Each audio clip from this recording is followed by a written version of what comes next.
Aujourd'hui, nous sommes à Nakamisedori, qui est l'une des rues commerçantes les plus connues de tout le Japon. En fait, ces rues commerçantes au Japon, c'est ce qu'on appelle des shotengai en japonais. Ce qui fait la caractéristique de ces endroits, c'est que ce sont des concentrations de restaurants, de cafés et surtout de street food. Et c'est ce qu'on va aller découvrir aujourd'hui.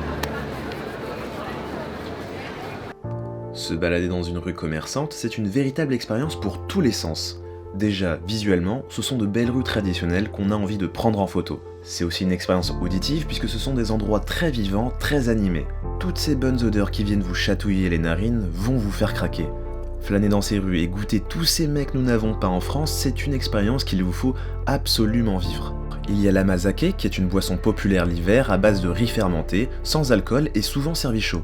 Le melon pan, c'est la fameuse brioche sucrée moelleux à l'intérieur mais recouverte d'une enveloppe plus croustillante. Il y a ensuite le dango, c'est une boulette faite à base de mochi.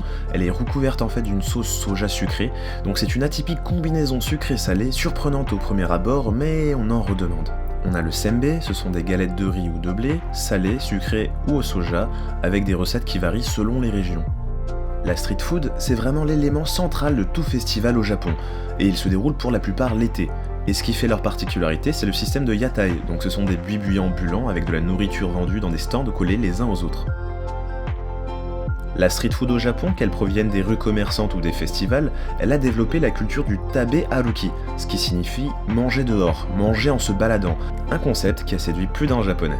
いろんなものをいいとこ取りちょこっとずつ食べられる。なんか店に入らずに自分の食べたいものを自由に選びながら。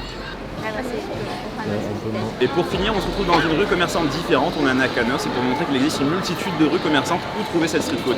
Donc voilà, j'espère ne pas vous avoir donné trop faim, en tout cas maintenant vous en savez beaucoup plus sur le sujet. C'était Japania, et je vous dis tchou bye bye.